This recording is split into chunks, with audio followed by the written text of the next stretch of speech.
বন্ধুর লাশ নিয়ে অ্যাম্বুলেন্সে করে তার গ্রামের বাড়ি যাচ্ছে। সময় কাটানোর জন্য ফোনটা বের করলাম। ঠিক সেই মুহূর্তেই মোবাইলে একটা মেসেজ আসে। আমার সামনেই আমার প্রিয় বন্ধুটি কফিনের মধ্যে লাশ হয়ে পড়ে আছে। মেসেজ করেছে আমার সেই মৃত ফ্রেন্ডের গার্লফ্রেন্ড অবন্তী। আমি মেসেজগুলো পড়া শুরু করলাম। ফাহাদ, আমাকে মাফ করে দিও। আমি যেই বাবার চোখের দিকে তাকিয়ে কখনো কথা বলতে পারিনি, সেই বাবা যখন অসহায়ের মতো আমার সামনে দুই হাত জোড়ে কান্না শুরু করতে লাগলো, তখন সেই বাবার ভালোবাসার কাছে আমাদের ভালোবাসা হার মেনে গেল। তাই আজ 11 দিন ধরে আমি অন্য মানুষের স্ত্রী। তোমাকে কথা দিয়েছিলাম জীবনের শেষ সময় পর্যন্ত তোমার সঙ্গে থাকবো। আমার সব সময় ভয় হতো যে তুমি আমাকে কষ্ট দেবে, হয়তো আমাকে ছেড়ে অন্য কাউকে বিয়ে করবে। অথচ দেখো, আমি তোমাকে কষ্ট দিলাম, আমি তোমাকে রেখে অন্য পুরুষকে বিয়ে করে ফেললাম। জীবনটা বড়ই অদ্ভুত, তাই না? তোমার কি মনে আছে আমি তোমাকে কাঁদতে কাঁদতে বলতাম আমাকে কখনো ছেড়ে যাবে না? তো তুমি হাসতে হাসতে উত্তর দিতে আমি তোমাকে কখনো ছেড়ে যাব না, তুমি আমাকে ছেড়ে গেলে যেতে পারো। তখন আমি অনেক রাগ করতাম, কারণ আমি তো তোমাকে পাগলের মতো ভালোবাসতাম। তুমি নেই এরকম কোনো পৃথিবী আমি কল্পনাও করতে পারতাম না। অথচ দেখো, আজ অন্য কেউ হচ্ছে আমার স্বামী। রোজ তার সাথেই আমাকে ঘুমাতে হয়, ঘুম থেকে উঠে তার মুখটাই আমাকে দেখতে। মানুষের জীবন এমন কেন যে যাকে চায় যদি তাকে পায়?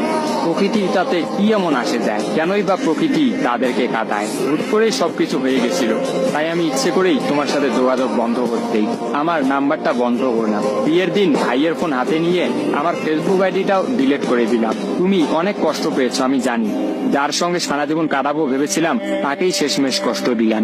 আমার পরিবারের সবাই খুশি, আমার স্বামীটা অনেক ভালো, এখন পর্যন্ত যা ব্যবহার করেছে আমার ভালোই লেগেছে।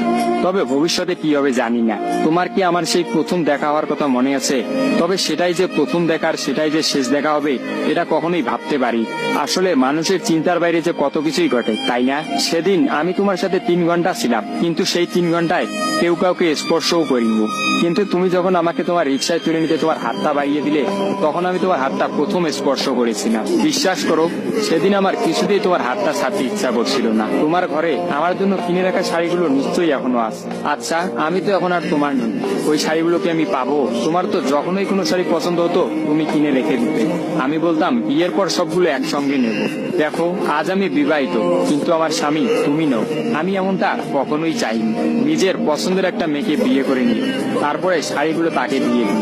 মেয়েরা শাড়ি কতটা পছন্দ করে তা কি তুমি জানো? যদি না জেনে থাকো তাহলে বিয়ের পর তোমার বউকে দিয়ে উপলব্ধি করে নিও। তোমার সাথে আমার অনলাইনে পরিচয়, তাই চিন্তা করেছি কোনোদিনও বেঁচে থাকতে আর অনলাইনে যাব না।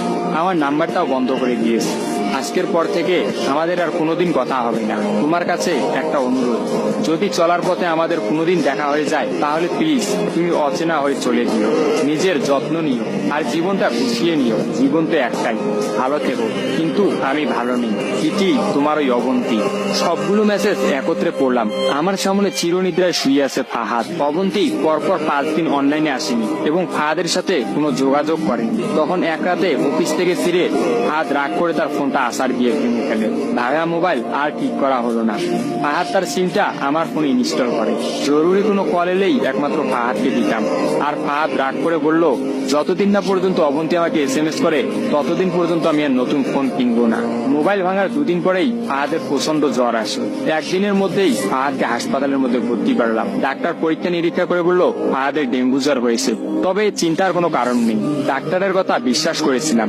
কিন্তু ডাক্তার তো সবকিছুর খবর জানেন না, যিনি জানেন তিনি হচ্ছেন সৃষ্টিকর্তা। ফাহাদের হয়তো এই জ্বরকেই মৃত্যুর একটা ওসিলা বানিয়েছিলেন। যেই ডাক্তার বলেছিল চিন্তার কোনো কারণ নেই, আজ সকালে সেই ডাক্তারই ফাহাদকে মৃত ঘোষণা করলো। ফাহাদের আর জানা হলো না অবন্তীর কথা।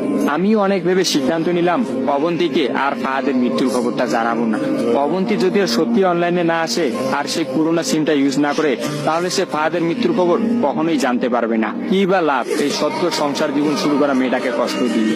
অথচ আমি ভাবলাম সে হয়তো ভাববে ফাহাদ অনেক ভালো আছে। কোনো একদিন শাড়ি পরতে গিয়ে হয়তো অবন্তী ফাহাদের কথা চিন্তা করে। সে হয়তো ভাববে ফাহাদের কিনা শাড়িগুলো হয়তো তার স্ত্রী পরে রোজ তার সামনে আসে, কিন্তু ফাহাদের সাদা কাফন পরে কবরে যাওয়ার ঘটনাটা না হয় তার অজানাই থাকে। আমি ফাহাদের নাম্বার থেকে অবন্তীর ফোনে একটা মেসেজ দিলাম, আমার জন্য ভেবো না, স্বামীর সাথে নিজেকে মানিয়ে নেওয়ার চেষ্টা করো। বিবাহ বন্ধন জীবনের সবচেয়ে বড় একটা বন্ধন, ভালো থেকো আর স্বামীকে ভালোবেসো। অবন্তী রিপ্লাই দিল, এত সহজে ক্ষমা করে দেওয়ার জন্য অনেক ধন্যবাদ, আর মেসেজ দিও না, বিদায়, চির বিদায়। আমিও মোবাইলটা পকেটে রাখলাম। অ্যাম্বুলেন্স ততক্ষণে ফাহাদের বাড়ির সামনে পৌঁছে গেছে। কফিনে রাখা ফাহাদের মৃতদেহটা নেওয়ার জন্য সবাই দাঁড়িয়ে আছে। আমি ফাহাদের কফিনটা স্পর্শ করে বিড়বিড় করে বললাম, তোর সঙ্গে আর কোনোদিন একই গাড়িতে চড়ে ভ্রমণ করা হবে না।